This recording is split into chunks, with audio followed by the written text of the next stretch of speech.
What's going on, everybody? It's your boy Eddie J, repping hard for that Lancaster, PA. I've done some changing around here on my truck. I had one of our trucks break down, so I actually had to, move this little setup here around. But this right here is my 4 gallon a minute machine right here. I'm just gonna walk you guys around and just kind of give you guys some of the essentials of some of the things I think that have made it easier for me. And if I was getting started, this is something that I would take a look at getting started with. Okay, so right now I have a belt driven. Let me get a show over here so you can see the belt. So when anybody's talking about belt driven, this is what it looks like. It's going to have this big part right here, which is going to be the belt. The belt spins around on there.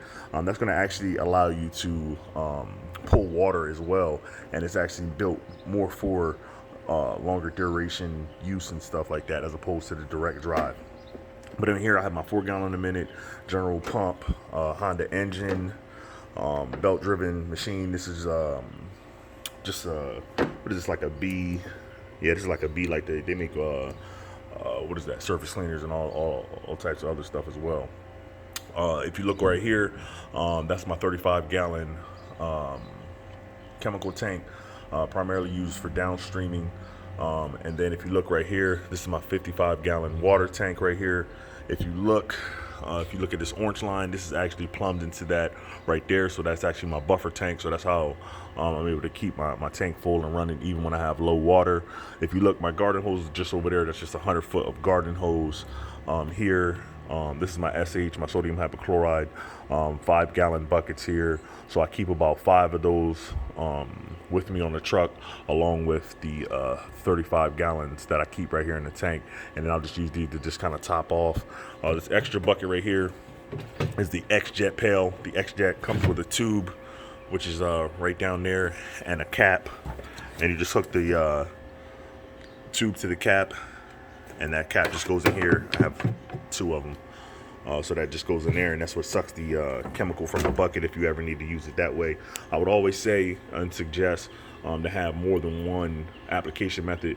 If you see your downstream injector, which is right here, they go out from time to time. One thing that helps them not go out is actually rinsing them out. And the thing that I do is I actually keep my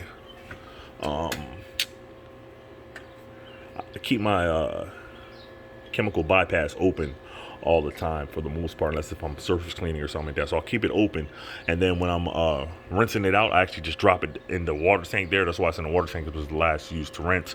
But then when it's chem time, I just drop it into the chemical tank, and that actually has preserved the life of mine. And then ensuring that we always rinse it out every time after every use is to just kind of keep it that way. Boom, boom, from there to there. If you look over here, I would definitely say keep a 5 gallon gas tank, because these are just like 1 gallon tanks. So, you definitely want to be able to keep those full. I got an extra bucket right there. I got like some, just like some water hose, not water hose, like the, like the little garden hose extensions right here. I got my little handheld gun. Bang, bang, shoot them up, shoot them up. I do a lot of houses from the ground with this, but I also do have like just a normal gun right there, as you can see in the back sticking up. I have that, and I got these little slots over here so I can still kind of move stuff under there to keep it dry. I keep an extra jump hose. If you guys aren't familiar with the jump hose is just the hose that's right here. That's going to be the line that goes from your hose reel either directly into your pressure washer right there, or how mine is set up is it goes from there onto the chemical bypass line, and that's how the water just kind of flows through the hose. I definitely said, and then if you look back there, there's a extra 100 foot of pressure line on here on the reel, this Cox reel. I think I got only about 150 on here, and that's good most times. Just doing mostly residential with this particular setup. Another thing I would say is keep you some hose clamps. Always keep various sizes hose clamps. And this is just my little miscellaneous box. It looks a mess right now, but I got spare J-rods, X-Jet on here. Got a couple of turbo nozzles, M5 twist nozzles. One tip I would give you guys for this M5 twist nozzles, if you look here, you see the GPMs. This is the 3 to 7. Now this 3 to 7 I actually use, and it works great on my 5.5 gallon a minute. On the 4 gallon a minute, even though it's rated for 3 to 7, on the 4 gallon a minute, it's kind of soft, it's kind of misty. So I would actually suggest kind of going down. Like on here, on the 4 gallon a minute, I actually use when I use this M5 twist nozzle, the 2 to 3 gallon. That's going to give you, you can see it right there. That's going to give you a little bit more of a little bit of force. So that's actually nice. Got the Doug Rucker slingshot, I think they call it. Then I have a couple of other assassins and different stuff like that. I always keep, spare fittings. You never know when you're gonna have to change out a fitting, or if you're changing out a hose and that you think you're just going to reuse the other fittings and they just get stuck and get corroded and they're not coming off. Definitely keep some tape. Spare surface clip tips down there. I always keep a few extra downstream injectors just in case my downstream injector goes out. Miscellaneous tips. If you guys are just getting started, I would definitely say go to Lowe's and get this second story nozzle. I think that the combination is, I don't know, maybe like $20 for these two nozzles, but they definitely are a lifesaver. This blue tip is pretty much like the 2-story zero. They're great for getting like if you got debris or anything on like the gutter still, even after you wash them, which happens sometimes, you can actually knock it off with this zero tip. So it does come in handy. And then also you can soap 2 stories with this right here, and then also rinse with this right here if you just want to kind of be downstream and soft washing. If you're just getting started, you use the black tip to soap low, and then this pink tip to soap high. So that's definitely something that comes in handy. Extra little filters for downstreaming. Definitely want to have spare O-rings. Just different stuff like that, man. Just little miscellaneous things. Little tool bag, so some wrenches and stuff like that. I don't know if you guys ever watched any of my earlier videos. I definitely tell you all the time, your boy's not handy, but when you're doing this type of work over the course of time, you are going to have to become a little bit more handy. Right now, on my trailer, we running and gunning. We out here slinging. So, it's just all crazy. But on this right here, I got about, 200 feet of pressure hose on here. So I have 2 100-foot sections on here. I have about 250 of a garden hose, all broken down into 50-foot sections. So if I just need 50 feet and I'm 50 feet from the house, I just pull that off. I need 100, I'll pull 100 off, to 150, whatever, etc. This right here is my line to my gas powered roof pump, which is over there in the corner.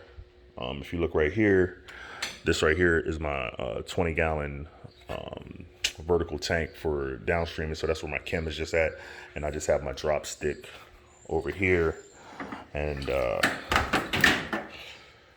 I got my drop stick, and I just drop that in the water to clean it out. So fresh water to clean it out, rinse out my downstream injector, and then same thing here. We got the chemical bypass. When it's in line like this right here, it's open so that it'll suck up water or chemical through here. And then when I put it in line, now I'll get full water flow, and that's for like rinsing, stuff like that.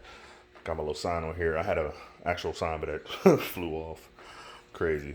Gas powered roof pump over here. My cone. This is my 5.5 gallon a minute Honda. This is the GX30.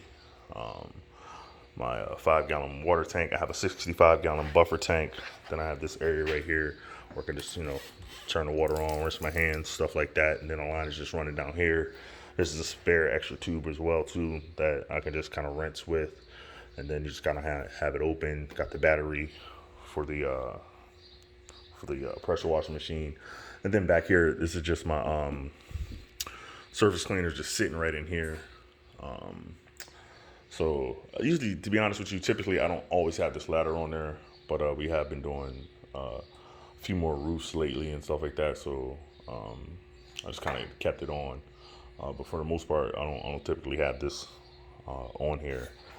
But my surface cleaner just sits down there. I have a general pump. I think it's just I want to say it's a 20-inch surface cleaner, some different chems, Gold Assassin, stuff like that. EBC down in there. But yeah, that's just the basics of what I have. I got a water-fed pole system right there. I got another one back there. I don't think you can see it. But over the course of time, you just kind of amass a bunch of random stuff as you're going through the process. I even got one of these little soft wash joints from North Star. Uh, got into a pinch where I needed something. I ordered this, and it does come in handy. It does the job. Just keep the battery charged, and it'll work fine for you if you're just getting started. Doing some roofs, extra pumps. I got all my guns and stuff pretty much right in here. Medium guns, the handle guns. Actually, my favorite gun right now is this one right here, which this is a modified X-Jet that I purchased from the Doug Rucker store. But I actually do enjoy this one because it does give you a little more mist, and it's not as forceful as like just the regular X-Jet because it has this tube in between here, so it's losing some of that but it still does rinse, and it feels like it's giving you more water flow than say if you're just rinsing with a J Rod, or if you're just rinsing with the M5 Twist. So I'll probably do a video showing you guys with this right here. But just rinsing with this thing is a beast. Even if I put, you can actually, the good thing about it is though, is that you'll get a little bit of a hotter mix when you X-Jet, but then also when you can X-Jet with this thing and then also use like these tips right here, like a J-Rod tip to kind of soap, which is pretty dope. So it's a little bit better stream that you'll get as well too, as that full mist that you get when you're X-Jetting. So to kind of help with a lot of like the overspray and stuff like that. But yeah, I've really been enjoying it, man. But I know your boy haven't made a video in a minute, but I had a lot of stuff going on. My wife's pregnant, so I've been enjoying that process and just living life, man. But if you guys got any questions, need any help, feel free to hit your boy up, man. I hope everybody's out here grinding, doing their thing, enjoying their summertime, man. Hit your boy Eddie J up. What's going on, everybody?